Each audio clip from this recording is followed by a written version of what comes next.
Je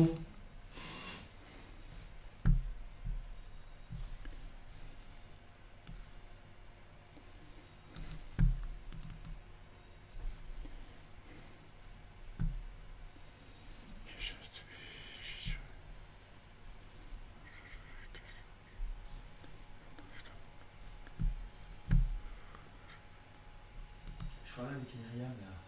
Myriam, c'est la femme de Jérôme Ouais. Tu me parlais du don machin. Hein? On peut annuler à Mouton. Attends, je suis en train de me débattre avec le truc là. Bon, là, sur YouTube, ça a l'air de fonctionner, bon, mais sur Facebook aussi, mais je trouve pas j'arrive pas à trouver la vidéo.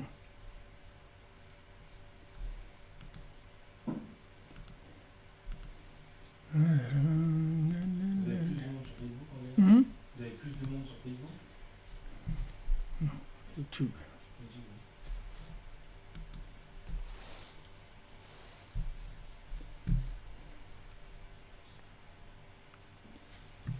Je sais pas.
Amen, merci pour vos bénédictions, les amis.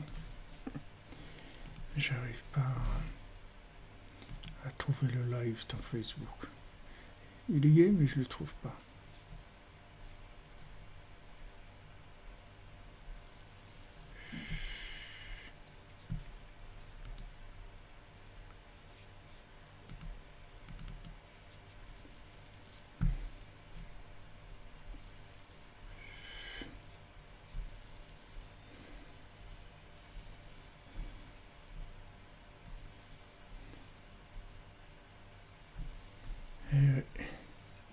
C'est marché.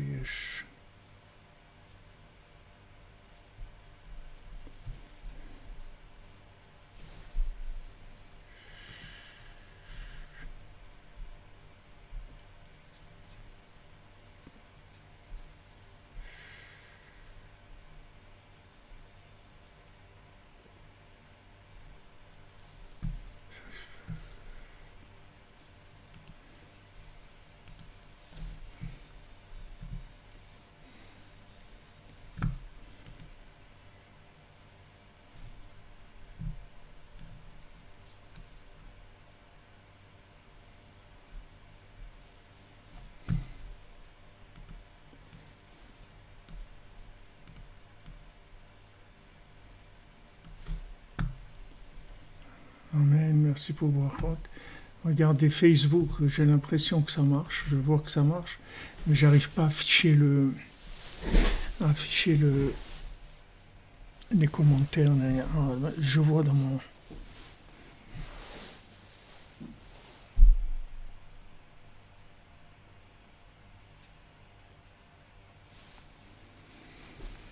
Ouais, je vois que bon, Hachem, c'est bon. Seulement j'arrive pas à voir la vidéo et les commentaires. Donc,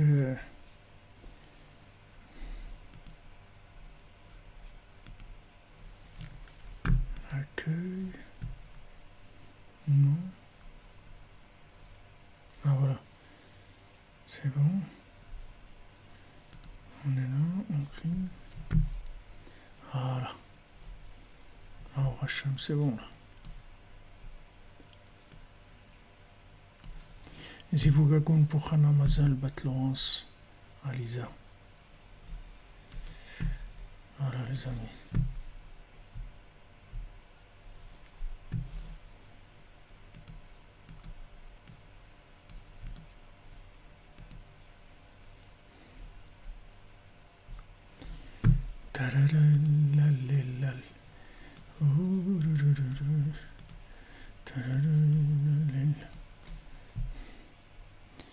Voilà.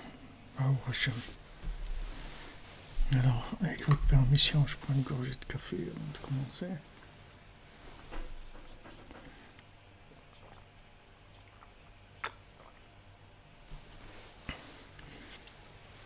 Il faut acheter les mains pour Aaron Ben Nina. Donc, bon, Hachem, si à Tadishmaya, on a trouvé un système qui fonctionne, même si c'est pas le top, mais ça fonctionne. On peut faire on peut travailler, on peut faire le cours, par Hachem.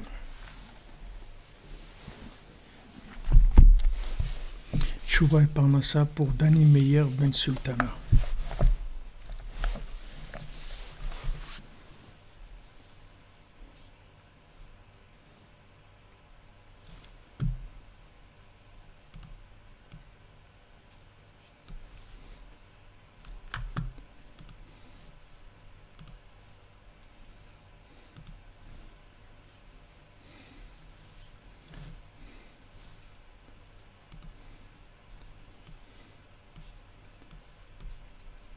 Merci pour l'aide cacheroute, David Serrero.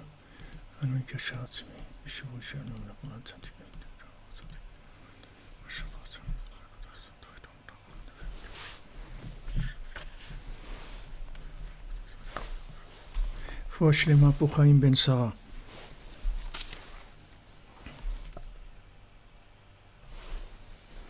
Donc hier on était toujours dans notre Agdama, notre préface de Sipurim Masiot, page 13, pour ceux qui ont le Sipurim Masiot comme le mien. Je vous le montre, c'est celui-là, cette édition-là. D'accord.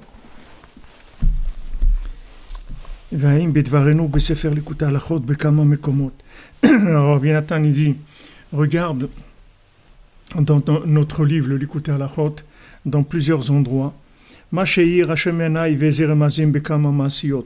que Hachem il a éclairé mes yeux dans plusieurs endroits.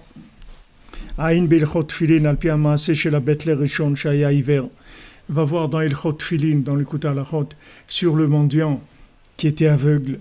Tout ça, Bezrat Hashem Vishuato, on le fera quand viendra le moment, c'est-à-dire une fois qu'on aura fait le compte, alors après on fera d'abord les Remazim de Rabbi Nathan et du Rav de Tchérin, et après d'autres Remazim qui sont plus proches de notre époque. Et après, ce que nous, ensemble, on pourra trouver les Remazim de la Yeshiva des Cordonniers, Bezrat Hashem.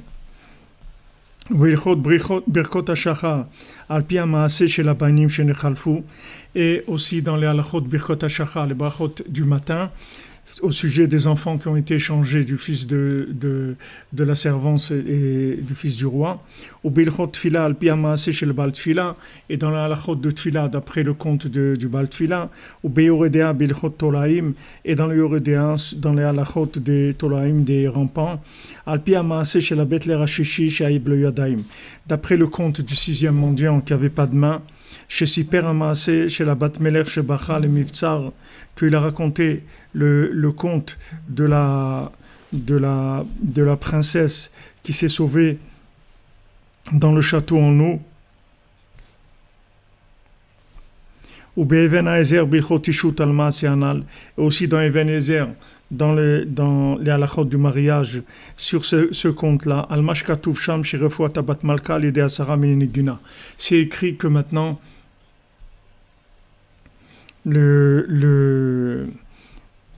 la refoua, le médicament de la princesse, c'est par les 10 nigunim. Ve'od bekama mekomot hain sham, et encore dans plusieurs endroits, va voir là-bas.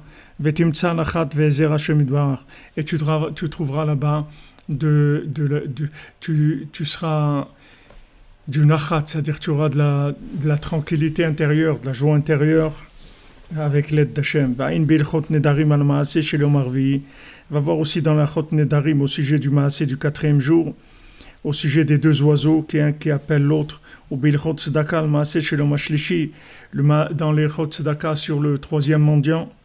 Mais il y en a à Kavadpe au sujet de celui qui bégayait. Et cette source qui se trouve au-dessus du temps est le cœur du monde. Hashem idbar yar'enu niflaot betorato, que Hashem nous éclaire des merveilles, il nous montre des merveilles dans sa Torah. Shenikel osif le'avin le'askim remazim amitiyim, qu'on ait le mérite de pouvoir ajouter, comprendre et réfléchir à de véritables allusions. Bechol ha'masiot, dans tous les contes. Vediburim shezachinu l'shmoa meor kazeh, et des paroles qu'on a eu le mérite d'entendre d'une lumière pareille. זה מצאנו במיתת הכתבים ועניין התנצות של הכתב, זיכרונו לברכה, מעשיות של לשון פשוט נמוך כזה. עוד ראיתי להעיר לבא מעיינים מספר של מעשיות. Alors Rabbi Nathan il dit, voilà, je veux dire encore quelque chose au sujet des contes. לבה יהיה בליבם עליי, על אשר נמצאים לפעמים שיצא מתחת לשוני, לשונות גסים בספר סיפורי מעשיות. Que les gens ne m'en veuillent pas, que des fois j'ai employé des mots un peu rustres quand j'ai parlé des contes, quand je dis qu'il s'est mis en colère sur elle, et qu'il s'est mis à boire, au sujet du fils du roi, des endroits où j'ai employé des paroles un petit peu rustres, qui yadin oti le kapsrout, que chacun me juge positivement, que c'était comme quelque chose où j'ai pas vraiment fait de façon intentionnelle. כי עד כאן מצאנו את הקריאות בעוד לשון זיכרונו לברכה. ונראה לבעליל שרצונו הקדוש היה לכתוב טעם על זה, אך על פי נראה שפסק באמצע מחמת איזה אונס ושוב לא זכינו שהשם יתברך סיבב הדבר שיכתוב בעצמו.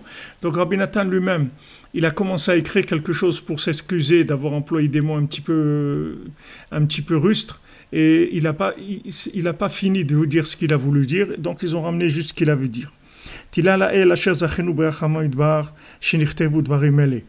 Merci mon Dieu qu'on a eu le mérite que ces paroles ont été écrites. Parce que sur chaque parole qu'il a voulu écrire qui se révèle dans le monde, il y avait des miniotes sur ça de façon terrible. C'est pour ça que Rabbi Nathan, il était très zariz, c'est-à-dire il faisait très rapidement ce qu'il avait à faire. Quand Rabbi Nathan il a écrit, oui, il avait la montre, mais il écrivait très vite aussi. Rabbi Nathan il écrivait très vite, c'est-à-dire que les écrits de Rabbi Nathan ils étaient illisibles. Rav Nachman Tulchiner, c'est lui qui a réécrit tout ce qu'on a de Rabbi Nathan.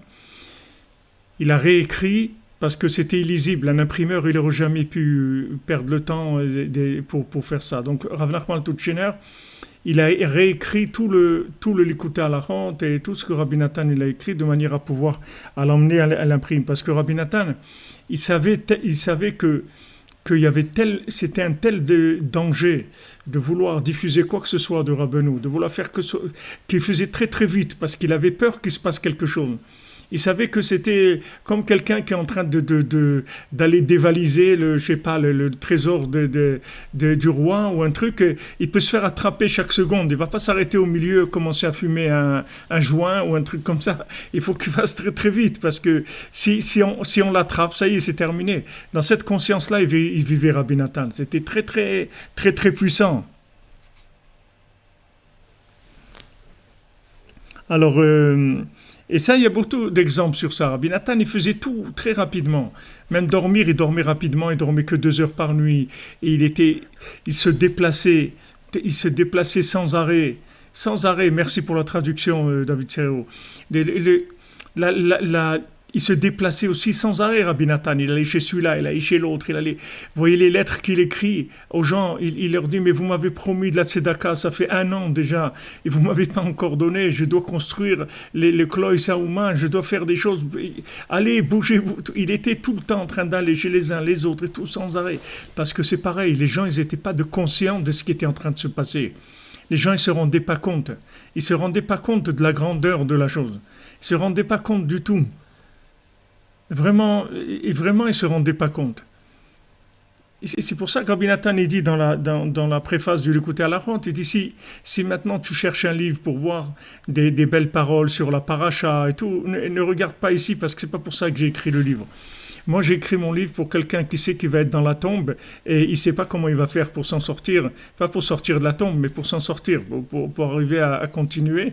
Donc, c'est pour lui que j'ai écrit. Mais si ce n'est pas ton intention, si tu cherches des belles paroles de discussion sur la Torah et tout, c'est pas là qu'il faut les chercher. Va chercher ailleurs. Parce que moi, je donnais mon sang. C'est pas pour ça. C'est pas pour ça que je donnais mon sang. Quand Baron Kiblitcher, il n'a pas connu Rabbi Nathan, c'était la génération, 2 générations après. Baron Kiblitcher faisait partie des élèves de Rav Pinchas Kiblitcher, je vous ai raconté que le boucher là qui voulait le tuer et tout. Et Baron Kiblitcher, il avait que des filles. Et une de ses filles, elle était mariée avec Rav Levi Yitzhak Bender, qu'on a connu. Une autre fille, elle était mariée avec Hirschleib Lepel. Et une autre fille, elle était mariée, je crois, avec Rav Moshe Glidman. Et je ne me souviens plus de toutes ces filles avec qui elles étaient mariées. Mais en tout cas, un jour, on lui a proposé pour sa fille quelqu'un qui avait des moyens. Eux, c'était des gens très très pauvres. Ils n'avaient rien du tout. Pour son mariage, il lui a offert une chanson. Il a composé une chanson, je crois que c'est chez Trail ou un truc. Une chanson très connue dans Breslev, c'est lui qui l'a faite pour le mariage de sa fille. Il n'avait rien. Alors, ils lui ont présenté quelqu'un, un parti pour sa fille, quelqu'un de moderne comme ça, avec des moyens de Parnassa, tout ça. Alors, tout le monde était content dans la maison. On dit, enfin, ça y est, on va avoir une vie un peu normale, comme on dit, avec un peu de revenus, tout ça, un peu aisé, tout ça. Alors, quand il a vu le bonhomme, Aaron Kublitcher, il a dit, quand je pleurais dans la forêt, quand j'ai versé des larmes pour qu'Hachem il envoie un mari pour ma fille, c'est pas quelqu'un comme ça que j'ai vu. C'est pas celui-là que j'ai vu. Donc, le lien, c'est que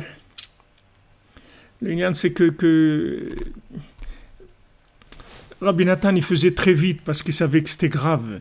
C'est-à-dire, l'heure était grave. Maintenant, Rabbeinu, il a été censuré, il a été bloqué de tous les côtés, d'accord ? Rabbeinu lui-même, il a souffert terriblement. Au début, il ne voulait même pas révéler l'Likutei Moharan et cacher le Likutei Moharan. Le premier Likutei Moharan, quand ils ont été chez l'imprimeur, Rabbeinu, il a mis en garde Rabbi Nathan et dit que personne ne lise dedans, que personne ne voit parce que c'est très dangereux, etc. Rabbeinu, il est parti à cause du livre brûlé et du livre caché. Il y a le livre caché, il y a le livre brûlé. Il y a des choses de Rabbeinu que Bichlal, on n'a même pas pu commencer. Il y a le 7e mendiant qu'on a tellement besoin que c'est Mamash, le mendiant de notre époque, il n'a pas pu le raconter. Il y a eu tellement de choses comme ça qui ont bloqué parce que s'ils avaient laissé Rabbeinu faire ce qu'il avait à faire, ça y est, c'était la Géoula, c'était le Mashiach qui serait venu. Donc il y a eu beaucoup de blocages. Maintenant, Rabbi Nathan, que lui s'est mis à travailler dans les applications de Rabbeinu, c'est-à-dire à mettre Rabbeinu au public, au grand public, que Mamash il a ouvert pour mettre Rabbeinu au grand public. C'était son travail, c'était sa vie, c'était ça. Puisqu'avant de mourir, il dit la seule chose que je vous dis, allez-y, diffusez. Imprimez des livres, diffusez, faites des yeshivot de cordonniers, diffusez, allez-y, diffusez. Rabbi Nathan, c'est son travail. Mais comme il savait qu'il était repéré, il était cherché, il était wanted partout. On voulait le tuer, on le cherchait de partout. Donc tout ce qu'il faisait, il le faisait très très vite, comme quelqu'un qui est en train de sauver des choses d'un incendie. Vous voyez, il vivait comme ça, Rabbi Nathan. Il est mort relativement jeune, il avait 60 et quelques années, Rabbi Nathan. Il est mort relativement jeune. Et toute sa vie, il a fait que courir dans tous les sens pour faire l'union de Rabbeinu. Mais il avait une bracha extraordinaire, c'est-à-dire il faisait ce que quelqu'un de normal, et il lui faut un mois pour le faire, lui il le faisait en un jour. Il écrivait comme même quelqu'un qui écrit jour et nuit, il ne peut pas écrire autant qu'il a écrit. Il faut savoir que même le Likutei Halachot, ce qu'on a, c'est le tiers de ce qu'il y avait. Il y avait 3 fois plus de Likutei Halachot. Et malheureusement, ils ont été perdus, brûlés.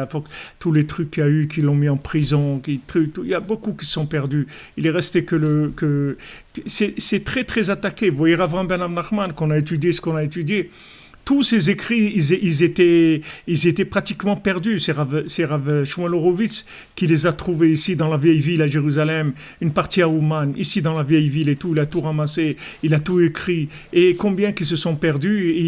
Il a imprimé Corvéor et Biur Alikutim, tout ce qu'on a pu étudier de Rav Ben Nachman et que Bezrat Hashem. Ça veut dire que c'était très, très, très persécuté. Tout ce union-là, il a été très, très persécuté. Il faut savoir qu'aujourd'hui, nous, on profite de gens qui ont donné leur vie, leur sang pour ça. Donc, il faut pas croire que c'est facile. C'est pas facile. C'est pas facile. C'est-à-dire, quand on veut se rapprocher de Rabbeinu, c'est pas facile. Et la diffusion, elle n'est pas facile. Mais il y a des gens avant nous qui ont fait... Rav Nachman Tutchiner, l'élève de Rabbi Nathan, le premier Likutei Halachot Aleph, il a été imprimé en Roumanie, à Yas. Et il allait à pied. Il faisait des centaines de kilomètres à pied pour ne pas utiliser l'argent pour le transport, pour que tout l'argent il aille que dans l'impression du livre. Et après, il a imprimé 500 et il fallait les rentrer en contrebande en Ukraine parce que c'est interdit par la censure. La Chassidut, tout ça, c'est interdit par la censure. Donc, il a imprimé en Roumanie et il est passé petit à petit en contrebande. Et c'est des gens, ils ont donné leur vie pour ça. C'est sûr, et Sandrine Badjani, vous avez dit, c'est sûr qu'on a besoin, il y a une grande urgence, c'est sûr. Mais vous savez, c'est pas facile. Je vous l'ai dit quand j'ai commencé ce cours de la nuit, je peux pas vous rentrer dans les détails, mais c'était, c'est-à-dire c'était des dangers mortels, quoi. Ce que je veux dire, c'est pas des gens qui m'ont dit, qui ont essayé de me casser le moral. C'est pas ça. Ça va, c'est monnaie courante, on est habitué. Mais des choses extrêmement dangereuses, c'est-à-dire que on touche de la matière explosive au point de vue réparation. Donc il faut savoir que Minashamim nous a choisi parce qu'on doit être à moitié fou et on se rend pas compte. Et Baruch Hashem, que Hashem il nous protège. Amen. Pour vous raconter, vous aussi. Vous savez, il n'y a pas que moi, vous aussi qui écoutez, parce que quand vous écoutez, vous-même, vous êtes contaminé par le virus. Ne croyez pas que vous êtes tous démasqués. Ne croyez pas. Celui qui écoute les cours de Rabbeinu, alors il est imprégné de ça. Et après, là où il va, ça déborde et contamine. Voilà, quand vous dites Grégor Romain, vive le virus Breslev. Il y en a qui disent que viva España. Nous on dit que viva el virus Breslev, que le virus Breslev y vive. Et Baruch Hashem, il y a des gens qui se rapprochent, des gens importants, des gens qui ont des grandes âmes, des gens avec des grandes âmes, des gens qui étaient perdus complètement. Combien perdus? Mamage, des gens, on voit les pauvres, des gens tellement de souffrance par l'incompréhension. Quand ils trouvent Rabbeinu, Baruch Hashem, ils trouvent la Géoula. Et maintenant, ces gens-là, il y en a, Baruch Hashem, par dizaines, par centaines, par milliers. Ne croyez pas que c'est quelque chose qui est pachout. C'est pas pachout. Donc, depuis Rabbeinu, ça a été comme ça a été la guerre. Alors, Rabbi Nathan, il dit qu'il y avait tellement de méniotes. C'est pour ça que Rabbi Nathan, il était très ariz, méod bektivato. Il était très très rapide dans ses écrits. Kaisher Rainin ou Beinenu, dit comme on a vu de nos propres yeux. Qui ailleurs Agil Lomar Lanu Tamid. Donc ça c'est sûrement Rabbi Dulciner qui écrit ça, puisqu'il dit, il parle qu'il a vu Rabbi Nathan qui disait toujours Sheim eno mezarez et atzmo le shaber ameniot lichtov miyad, que si maintenant il s'empresse pas pour casser les empêchements et écrire immédiatement, tout de suite, dès qu'il avait quelque chose à écrire, il fallait qu'il l'écrive tout de suite. Il ne sait pas que s'il pourra le faire un autre jour, d'écrire. Pourquoi? Pour plusieurs raisons. Akmosim Eslo, des choses qui étaient cachées chez lui. Parce qu'il savait très bien, quand je me souviens quand j'ai été rencontré la première fois le Rav Besançon chez le Refoua Shlema Israël Yitzhak Ben Fortuné, et j'ai été la rencontrer la première fois sur les chemins je cherchais Bob Dylan, tout ça. Enfin, je l'ai rencontré à Aix-les-Bains. C'était en juillet 1977. Et Baruch Hashem, c'était merveilleux, c'était une rencontre extraordinaire et je suis sorti de là complètement transformé. J'ai passé peut-être 2 heures avec lui, mais ça y est, c'est-à-dire j'avais décidé, tout était réglé. J'étais à Toulouse à l'époque, donc j'allais venir à Aix-les-Bains. Et je lui dis, voilà, c'était le mois de juillet. Je lui dis, regarde, le mois de septembre, je viens, Bezrat Hashem, à la Yeshiva, tout ça. Après, il m'a dit, je croyais jamais que tu allais venir. Il m'a dit, tu sais combien de gens ils sont passés ici, ils ont dit, on va revenir. Ils sont jamais revenus. Je lui ai dit, non, bon, c'est pas que j'étais plus fort que les autres, mais quand je suis arrivé à Toulouse, etc., il s'est passé plein de choses. Et un soir, j'étais sur la place du Capitole, dans un café, assis, je prenais un café, et il y a une voix qui vient en moi et qui me dit, regarde, tu pars maintenant à Aix-les-Bains, maintenant, sinon c'est fini, sinon tu pars plus. C'est maintenant ou tu pars plus. Il était 7h, 8h du soir. Il dit, maintenant ou tu pars plus. Une voix très claire, très forte en moi. Mais je suis rentré chez moi, j'ai fait la valise, et j'étais à la gare, je suis parti. Et voilà, c'était terminé. Je suis jamais revenu à Toulouse, c'était terminé, j'ai commencé une autre vie. Mais je veux dire, il y a des choses comme ça qui s'ouvrent, mais ça ne peut pas rester ouvert longtemps parce que c'est trop fort. Ça demande trop de choses. Vous savez, Rabbeinu, il dit dans l'Écoutez Moharan, si vous voulez voir, dans l'Écoutez Moharan, c'est dans la Torah 115, dans l'Écoutez Moharan, Rabbeinu dit qu'il y a un pidyon, un rachat, que ce pidyon-là, c'est le pidyon à Kolel, c'est-à-dire c'est un pidyon qui adoucit les 24 tribunaux. Ce pidyon-là, il adoucit les 24 tribunaux. Et il dit que la plupart, c'est pas n'importe qui peut faire ce pidyon-là, c'est qu'un tzaddik très spécial dans les générations qui a cette façon-là de faire le pidyon à Kolel. C'est-à-dire qu'avec ce pidyon, il peut tout faire dans les 24 tribunaux. Il a la force de tout faire.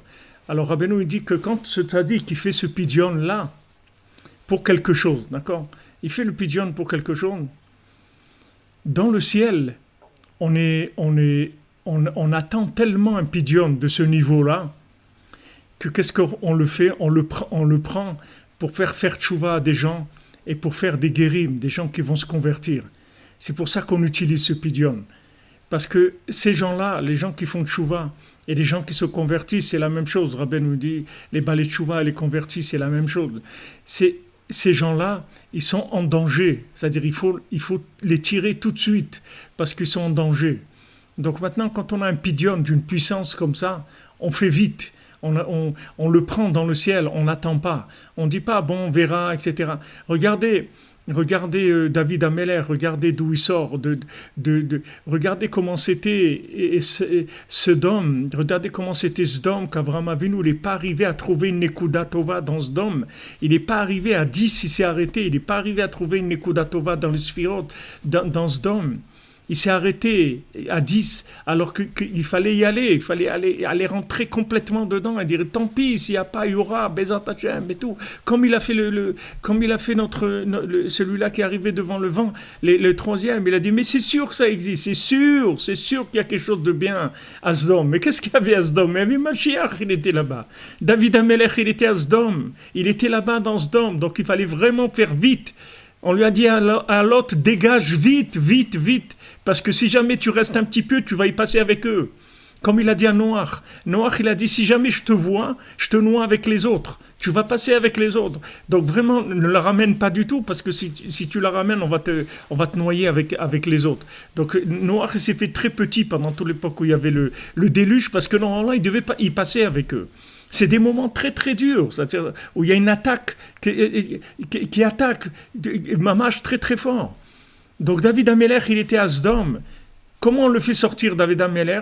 On le fait sortir déguisé dans Lot, dans un rapport d'inceste entre Lot et sa fille. C'est de là il va sortir et où il va arriver Ruth la Moabite que les Chachamim, ils n'étaient pas sûrs qu'ils allaient pouvoir accepter les hommes Moavis, on n'a pas le droit de les convertir. Mais les femmes, oui. Mais il y en a qui n'étaient pas d'accord. Ils disent non, tous les Moavis, on ne les accepte pas. Regardez déjà, maintenant Ruth, elle vient d'un truc d'inceste, et maintenant elle-même, on n'est pas sûr qu'on va l'accepter dans l'âme Israël. Et personne ne sait qu'en fait, elle est porteuse de Mashiach. C'est elle qui est porteuse du fœtus de Mashiach. C'est elle qui a le Mashiach en elle. Alors imaginez-vous, si déjà ça vient tellement à l'envers,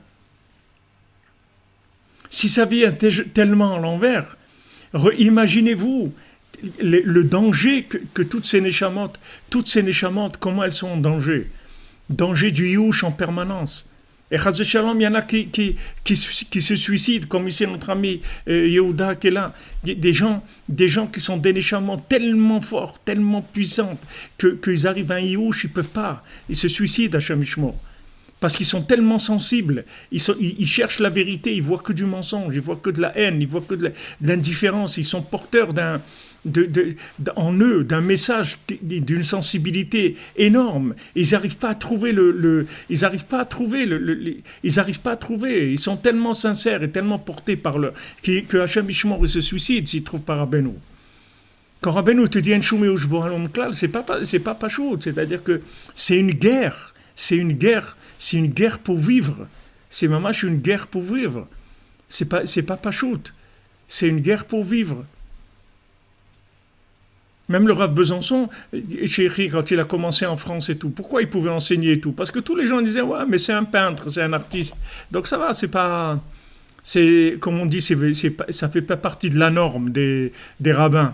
Les rabbins, c'est pas des artistes en général. Donc bon, ça va, c'est un artiste comme ça. Breslev, ça fait partie de l'art. C'est son art, c'est un truc un peu comme ça, artistique, un peu original comme ça. Et avec ça passait. Mais tout le Inyan de la Torah messianique, elle n'est pas pachoute du tout. Il faut que vous sachiez que c'est pas quelque chose de pachoute, c'est quelque chose extrêmement persécuté, extrêmement dangereux. Donc en haut, il y a ce qu'on appelle les chaléat mourant, c'est-à-dire il y a des choses qui se retournent et qui se présentent complètement à l'envers. Donc Rabbeinu, il nous prévient, il dit, regarde, quand tu vois que ta vie elle est à l'envers, ne t'inquiète pas. On va la remettre à l'endroit, t'inquiète pas. C'est normal que ça soit à l'envers. Ne t'inquiète pas, on ne peut pas faire autrement. On ne peut pas te faire sortir de prison par la porte principale. Jamais on te laissera sortir. Donc on va te déguiser en n'importe quoi. Même des fois, on doit te déguiser en rat d'égout pour te faire sortir. Mais on est obligé de te faire comme ça pour te faire sortir. Des fois, on te fait tomber très bas, mais c'est pour te faire sortir. Donc ne te trompe pas. Ne te trompe pas, même quand tu tombes très bas, c'est uniquement pour te cacher des yeux de Amalek, du Satan, pour qu'il ne te voie pas. pour qu'ils ne te regardent pas, qu'ils ne disent pas c'est qui celui-là qui veut sortir. Ah, il voit sortir un bonhomme éclaté et tout, il dit ah mais celui-là de toute façon il ne voit rien du tout, il n'y a pas de... Comme il faisait Hirschleib, je crois que c'était Hirschleib, comme il faisait à Ouman sous le communisme. Qu'est-ce qu'il faisait? Il prenait une bouteille à moitié pleine et il sortait dans la rue le vendredi soir quand il avait fini son repas de Shabbat, parce que c'était interdit de faire les chants de Shabbat à Ouman. C'était le communisme, c'est lui qui faisait quelque chose de religion de façon publique ou autre, ou si un voisin il entendait, ça y est, il le dénonçait, c'était terminé pour lui. Même les enfants, eux-mêmes, ils dénonçaient les parents. Même les enfants, ils étaient tellement prégadés dans le communisme qu'il y a des enfants de Breslevers qui ont dénoncé leurs parents. Alors Hirschleib, il était là-bas, je crois que c'est Hirschleib, je ne sais pas bien si c'est Hirschleib ou quelqu'un d'autre. Alors il sortait le vendredi soir après le repas avec une bouteille de vodka comme ça à moitié pleine et il marchait comme ça en titubant dans la rue et il chantait tous les zmirot de Shabbat. Alors comme les gens le voyaient, ils disaient bon c'est allez le soulard, parce qu'ils avaient l'habitude tous les vendredis soirs c'était comme ça. Et il dit allez notre soulard de service, allez, bon, allez vas-y, allez chante, vas-y encore un petit coup, allez vas-y truc et tout. Et c'est comme ça qu'ils faisaient les zmirot de Shabbat. Ils ne pouvaient pas faire les zmirot de Shabbat. Ils ne pouvaient pas. Rav Yitzhak Bender lui-même. Rav Yitzhak Bender lui-même, avec son ami Rav Chaim Rosen, quand ils les ont pris à Ouman pour les exécuter, parce qu'ils ont dit c'est des Breslevers anti-révolutionnaires. Ils les appelaient comme ça. Breslevki anti-révolutionnaires. Les Breslev, c'était des anti-révolutionnaires. Ils faisaient tout clandestinement. Ils avaient des écoles clandestines. Ils faisaient Avodat Hashem. Ils étudiaient clandestinement. Ils faisaient de la tzedaka clandestinement. Ils recevaient de Pologne, ils recevaient de la tzedaka pour la communauté, etc. Ils avaient plein de trucs qui étaient contre le communisme. Donc ils étaient condamnés à mort. Alors quand Rav Yitzhak il enfermé dans un cachot comme ça, plié complètement dans un petit cachot de je sais pas combien de haut, c'est-à-dire il pliait la personne, il la mettait dans un cachot pendant je sais pas 24 heures ou 48 heures, c'était terrible, c'est-à-dire la personne croyait qu'elle allait mourir tout le temps. Et quand il est passé devant l'un des policiers qui avait là-bas, il lui dit allez tire-lui une balle dans la tête et on en termine. Il dit mais non je veux pas, je veux qu'il explose sans la balle. Je veux pas la balle, je veux le faire exploser de par lui-même.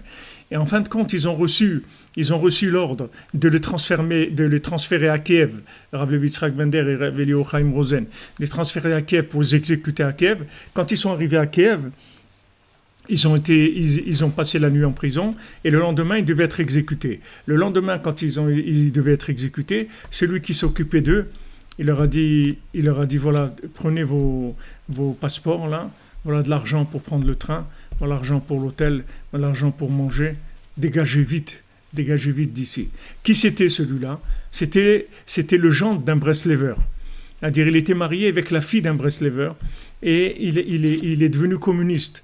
Maintenant, son beau-père, avant de mourir, il lui a dit regarde, ta vie, elle est comme elle est. Une seule chose, arrange-toi un jour à faire quelque chose de bien à un Breslever, c'est tout. Et quand il a vu Rav Levi Yitzhak, il a compris que c'était son jour. Et il l'a fait, après ils l'ont tué à lui, ce policier-là. Après il a été exécuté, mais ils se sont sauvés, ils ont pris le train, ils se sont mis des pansements sur la tête, des trucs, ils sont descendus du train une ville avant Ouman pour pas qu'ils les attrapent, etc. Voilà, tac, après ils s'est sauvé à Moscou, à Blevitrak et tout. Comme ça ils ont vécu, après ils sont montés en Eretz Israël. Mais je veux dire, ils sont passés par des choses terribles. Ils sont passés par des choses terribles.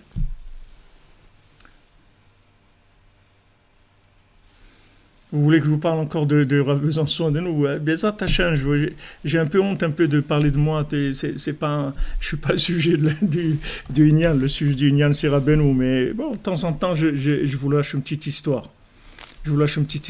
Maintenant, ce que je vous ai raconté là sur Rav Yitzhak Bender, vous l'avez dans le livre qui s'appelle La vie d'un Voilà, La vie d'un Breslever. Vous pouvez le commander sur le site dans notre bibliothèque. La vie d'un Breslever, vous l'avez là-bas, vous allez voir combien d'histoires incroyables pour que ces gens-là, sauf qu'est-ce qu'ils ont fait? Ils sont arrivés en Eretz Israël, ils ont pu diffuser Rabbeinu, emmener la Torah qu'ils ont entendue à Ouman, ils ont pu la transmettre aux générations. Et sinon, on n'aurait pas été là s'il n'y avait pas ces gens qui avaient donné leur vie pour transmettre la Torah de Breslev. Jamais on n'aurait été là. Donc ça a été... c'est une vie de persécution. Et tous les gens qui se rapprochent de Rabbeinu, ils sont persécutés. C'est comme ça.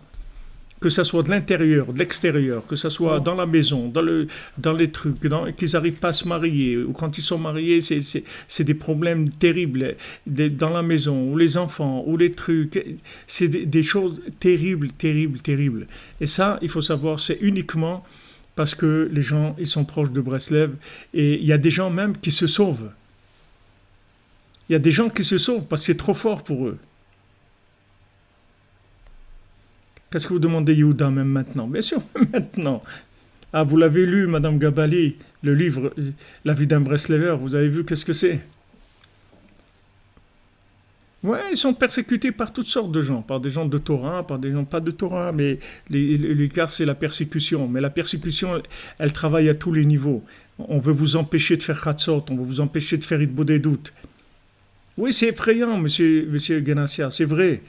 Il y a quelqu'un qui est venu de Miami une fois à Rosh Hashanah, à Ouman, et quand il a senti la lumière de Rabbeinu, l'année d'après il est parvenu et il m'a dit mon ami, j'ai goûté et truc, et je vois que pour se rapprocher de ça, l'addition elle va être trop chère pour moi, donc je préfère rester à Miami avec mes trucs, mon petit bateau de plaisance, mes trucs, mais je peux pas rentrer là-dedans. J'ai l'impression que l'addition va être trop chère. Les gens, ils n'arrivent pas, des fois. Et la vérité, ils ne sont pas assez motivés pour la vérité pour lutter. Ouais, c'est un peu effrayant. Vous avez raison, c'est un peu effrayant. Mais qu'est-ce que vous voulez? David Ameller en même temps, et il avait sa harpe à 5 cordes, et Chatzot et les Tehilim et tout. Et en même temps, c'était un tueur aussi, David Ameller. Il a tué des milliers de gens, David Ameller. C'était un guerrier. C'était pas que quelqu'un qui faisait de la poésie. On peut pas, qu'est-ce que vous voulez? On choisit, c'est tout, vous choisissez. C'est-à-dire que Breslev, c'est pas une vie tranquille, c'est tout. C'est-à-dire on n'a pas choisi le plus facile. Une fois, j'avais été chez un rave avec ma femme, on discutait, et il disait à ma femme, qu'est-ce que tu veux? Ton mari, il n'a pas choisi la chose la plus facile qui est. Et tout. Au début, quand on était en Israël, je travaillais en France pendant 5 ans. J'allais 2 semaines en France, 2 semaines en Israël. 2 semaines en France, 2 semaines en Israël. Pendant 5 ans comme ça, avec mes petits-enfants. La dernière, elle ne me reconnaissait même pas quand je venais, je ne pouvais pas la prendre. Le temps qu'elle s'habituait à moi, et je repartais. Quand je revenais, elle pleurait, je ne pouvais pas m'approcher d'elle. Comme ça, pendant 5 ans, ça a duré. Donc, c'est pas facile. C'est pas facile. C'est-à-dire que le Inyan de Rabbeinu, il n'est pas facile. Mais Baruch Hashem, tous les jours, c'est plus facile. On ne va pas se comparer à Rabbeinu, ni à Rabbi Nathan, ni à Rabbi Nachman Tuchiner, à Rabbi Nachman. Tous ceux qui avaient avant nous, ni Rabbi Israël Berodessa, tous ceux qui avaient avant nous, ils ont ouvert. Aujourd'hui, c'est beaucoup plus facile que ce que c'était. Mais comme nous aussi, on n'est pas dans le même état que de force et de détermination et tout. Donc, ce n'est pas évident pour nous aussi.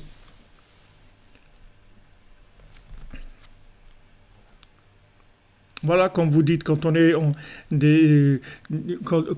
réveillé, et il faut savoir qu'on n'est pas tranquille. Il n'y a que les gens qui dorment qui sont tranquilles.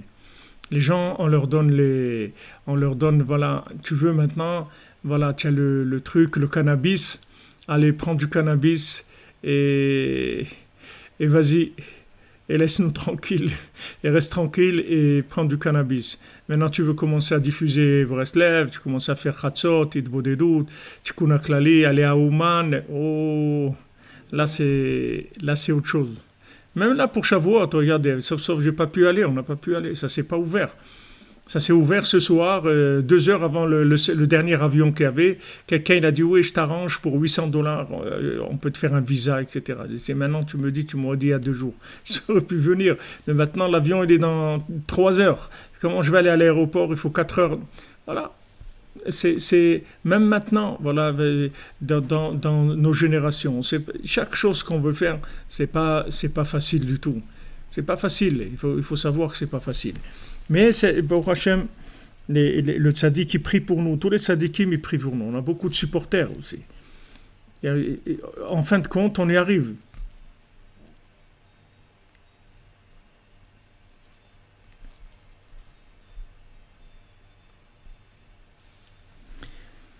שרצונו שידפיסו עוד, alors, וכמה טעמים כמו שעושים אצלו, ועתה בשביל ששמעתי גלוי דעת ממנו ז"ל, il dit comme j'ai entendu de Rabbi Nathan lui-même, שרצונו שידפיסו עוד הפעם, qu'il voulait qu'on imprime encore les סיפורים מעשיות, לכתוב איזה טעם על זה,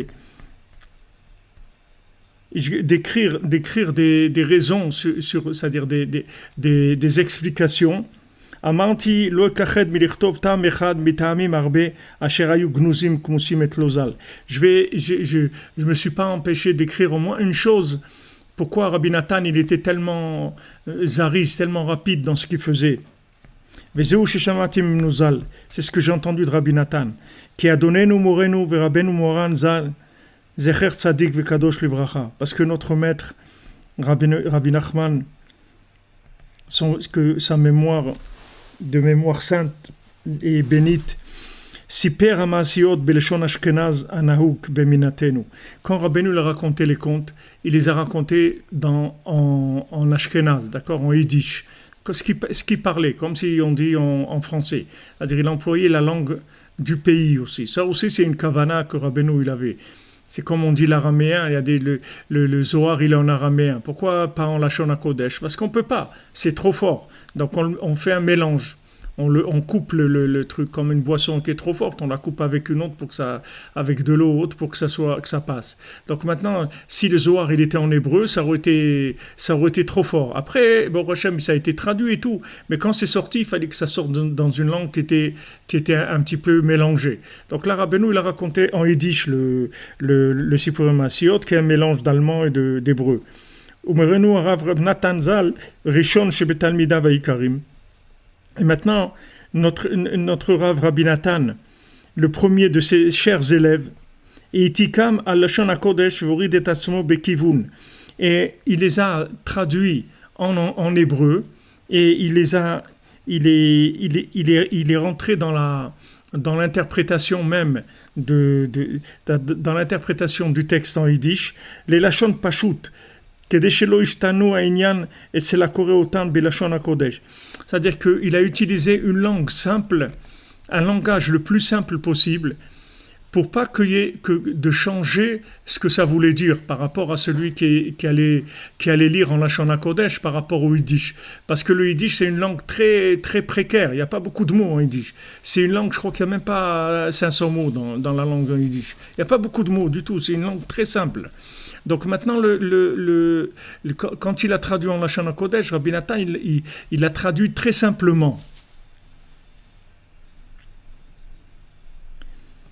כפי מה שסיפרם הוא ז"ל, comme il les a raconté Rabbeinu, à Lashon Ashkenaz Anaouk Benenu, en yiddish ce qui se parle chez eux.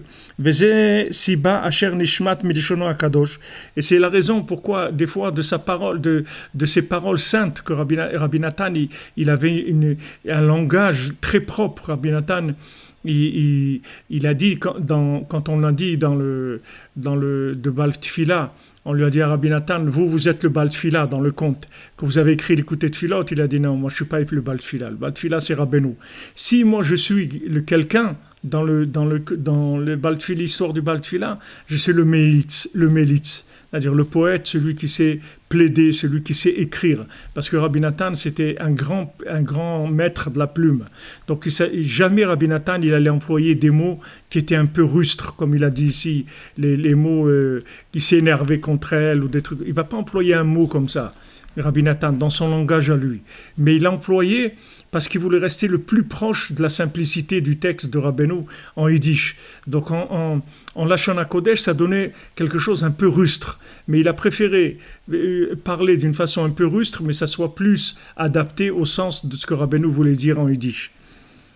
והלשון אשכנז הנגוז, זה סיבה אשר נשמט מלשון הקדוש לשונות פשוטים כאלה בכמה מקומות. C'est pour ça qu'il y a des mots comme ça qui ont été dit, c'était un peu, des mots un peu comme du slang, si on veut. Pour eux, c'est comme du slang. C'est pas... וזה הטעם וכפי מה ששמעתי מנוזל, על פי פשוט. Et ça, ce que j'ai entendu de Rabbi Nathan lui-même, de על פי פשוט. Donc ça, je pense, c'est Rav Nachman Tuchiner qui a écrit ça. וחוץ שהיה לו טעמים כמוסים אשר לא זכיתי לשמוע מנוזל.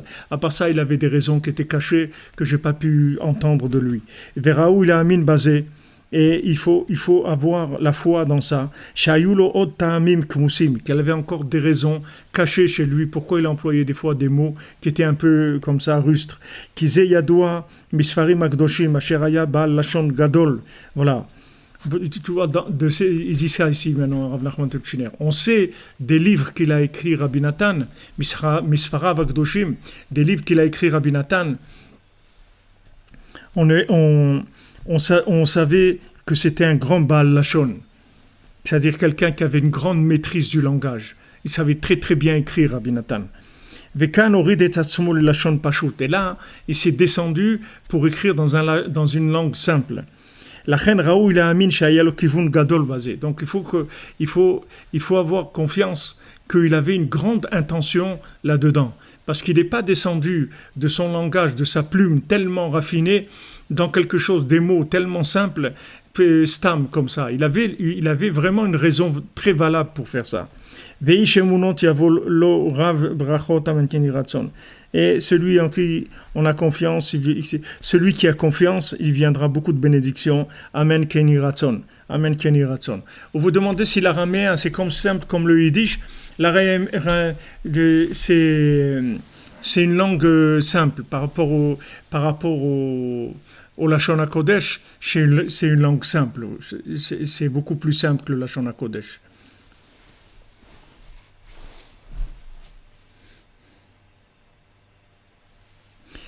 Alors, on continue toujours dans... ça fait partie toujours de l'Akdama. On a encore 2 pages à faire, mais je vois qu'il est déjà un peu tard. On va juste faire 10 minutes un passage. Et il dit... Il faut que vous sachiez que chaque mot qui est écrit dans ce livre-là, des contes de Rabbi Nachman, c'est Kodesh Kodashim. Kodesh Kodashim, ça veut dire c'est le saint des saints. C'est là où il rentre le Kohen Gadol le jour de Yom Kippour seulement, et pour un moment, pour pardonner toutes les fautes du Ham Israël et de toute l'humanité. Donc il rentre dans cet endroit-là. C'est le seul moment où il a le droit de rentrer dans l'année, dans ce Kodesh HaKodashim. Ve'en lachshov she'em masiyot pshutot. Et surtout, il ne faut pas penser que ce sont des contes simples. Qui est Amasiot Aktuvot Besefer Hazeh, Siper Atzadik Agadol, parce que les contes qui sont écrits dans ce livre-là, les a racontés le grand tzaddik Kadosh Elion, un saint céleste, Rabbi Nachman Zatzal. Zchutot Hagen Alenu, que son mérite il sera avec nous. Vekavanato Aïta Lelamdenu, et son intention c'était pour nous enseigner Ech La'avod et Hashem, comment servir Hashem. Voilà ce qu'il voulait, nous amener à savoir comment on sert Hashem. Et alvaï qu'on puisse comprendre les grands secrets et le moussar, la morale qui est déposée dans ces contes-là. Et à ce moment-là, on serait des juifs qui craignent Hachem et qui soient kasher, comme on doit l'être. Et Akash Baruch Hu nous envoie le Mashiach Bekarov, très rapidement, de notre époque, Bimera Be'enu, rapidement, de nos jours, Amen, Bezat Hashem. Donc, dans ces Masiyot qu'il a écrit ici, il y a des grands secrets de la Torah, très grands, et Gnuzim Baem Dvarim Gdolim Meod, qui sont cachés dans ces textes-là, des choses très grandes. Donc là, il y a encore un petit passage de l'Akdama, que Bezat Hashem, on finira demain. Et on commencera aussi, Bezrat Hashem, l'idée demain, on commencera le premier conte aussi. Donc, bon, Hashem, on a déjà énormément avancé, c'est Bechesed Gadol. Merci beaucoup, les amis. Oui, c'est ça quand vous dites, Michael Rouault, que l'araméen, c'est pour tromper les anges. C'est exactement ce que Rabbeinu il a fait aussi. Il a raconté les contes comme ça, de façon, en yiddish et en plus de façon très habillée, des, choses, des notions qui sont très simplifiées pour pas que les anges se rendent compte, pour qu'il y ait le moins possible d'accusations. Voilà les amis, merci pour tout. Merci pour votre présence, merci. Rigui Romain, vous dites on passe des bons moments, ouais, on kiffe grave, c'est vrai qu'on kiffe grave. Rabbeinu nous fait kiffer, c'est vrai qu'il nous fait kiffer. Bah, au Hachem qu'on kiffe là-dedans, ça c'est un chesed Hachem. Comment il faut remercier Akadosh Baruch Hu, qui nous a donné un tzaddik comme Rabbeinu, qui est venu nous chercher là où on est venu nous chercher. Chacun et chacune qui est là, c'est très bien de quelle prison il sort. Il y a les Baumettes, il y a les là-bas, il y a chacun il sort des prisons de Hachem Ishmor, Ashrenu. Bracha v'atzlacha, amen, pour vous aussi que des bonnes nouvelles, une bonne santé, pour ceux qui ont besoin de refoua, des ivugim, et du shalom bayit, et des enfants, de la parnassa, la Elia en Eretz Israël, pour ceux qui le veulent, qui s'est arrivé leur moment, que ça soit facile, que tout le monde puisse trouver, Bezrat Hachem, la joie de vivre, la confiance en soi, pour se connecter Béhémet au tzaddik et à Hachem, pour savoir combien Hachem il nous aime, qu'il nous a envoyé un tzaddik comme Rabbi Nachman, c'est la preuve d'un amour extraordinaire. Ashrenu. Bonne journée les amis.